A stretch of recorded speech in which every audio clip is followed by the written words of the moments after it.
ni kwan mag jo Kenya mawuok e pachoka kadhi kata piny India mar mondo mi oyud thieth odog piny. Obed ni ji chudo agulu nitiere kod pesa to ponono iyudo ka jomoko pod idhi manyo thieth e pinje maoko kalore ni ponono osuptende magwa ma pachoka onge kata equipments madwarore obed mago mag timo bero kata mag timo tests mopogore opogore. Erokamano. Kendo koro go puke pige nikech koro kanyo king'iyo lony mar jothieth mano koro kuma chung'ne.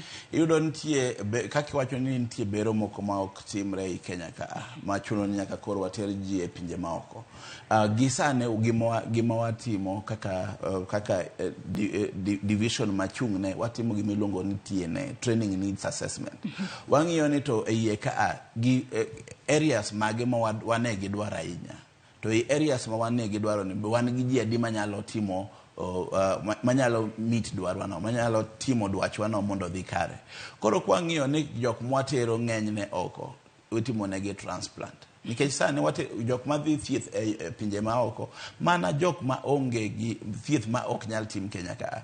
To king'iyo maber iyudo ka osiptende moko ei Kenya ka osechako timo gigo. Kata kitimo ne kidney transplant, kidhi Moi Teaching and Referral Hospital Eldoret, ibo yudo kitimo transplant. Kidhi osiptal wa maduong' mar Kenya ibo yudo kitimo transplant. Koro watemo mana geng'o ni nyaka koro gigi mondo pesa ne odong'ie agulu achiel. Bas gimoro machielo manwachako watimo en gimiluongo ni chiwo chik mar FIF, Facility Improvement Fund. Manyiso ni pesa mochoke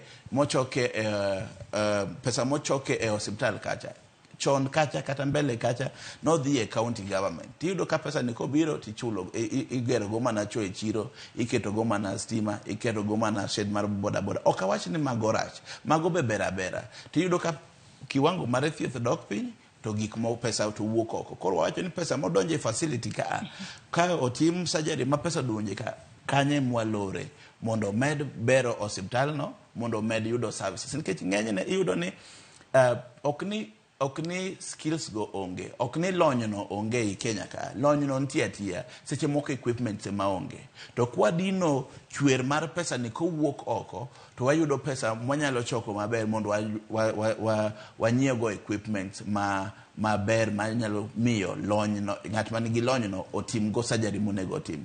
King'iyo Kenyatta Kenyatta University Teaching and Referral Hospital, gisane wane nyaka gi cyber knife. To mano mbele kacha ne onge. Koro iyudo ka ne nitie lony to seche moko ne onge equipment. To sani koro wan gi equipment to wan gi lony. Koro jothurwa ok dhi e pinje maoko. Mang'enyne wayudo nyaka jok moko mobiro kowuok e pinje ma libamba kaka Uganda gi Tanzania kabiro iye ka mondo giyud thieth nikech koro wan gi lony to wan gi machine. Iyudo ka seche moko osiptende moko gin gi radiologist ma picha masomo picha to go picha mag hospital kaka MRI gigs. To iyudo ka seche moko equipment ne maonge. To koro gisani waloro ne pesa no. Koro hospital koneno ni maigi monego bed ni medo to mani timo ika. To koro jok manyalo bet ni ngang gionge kaka nyalo yud thieth gi ei Kenya ka. To pod sirikal nitie gi thuolo mar ng'iyo kaka itimo nikech gima waketo gimiluongo ni benefit package. Ei pesa michulo ni nitie gik monego yudi. Gin kaka mage? Benefit package duong' nikech tuoche be ng'eny. Kachako wacho to dang' watieki. Seche moko yudo ka nitie maternity services, nitie surgical services. Koro seche moko yudo ka wawacho ni surgical services kata maternity services kidwa nyuol to wagoyo bei ni onego be ni kinyuol gi eyo mar pala kata yengo ichulo kata 1,100-200. Tineno ni ino idwa dhi hospital moro ma kichopo to kochia dancers marwaki tiketo ni bathtub timi flowers tibet tinyuol kipi mamor moro ket ni kanyo korigo yaba mano bera. Ten mani koro mano ibo mede moro ewie kolure wan wabuchulo mana ma walungo ni besni to koro mono no tini migole ofuki. Azino kapok wadhi yuyo marwa mana mapiyo nikech wang'eni okumba mar thieth maneno mar NHIF benene konya ahinya nyaka ng'ato koro dwa dhi thieth e pinje maoko. Manyien mar shift ni pono ka ng'ato koro ochuna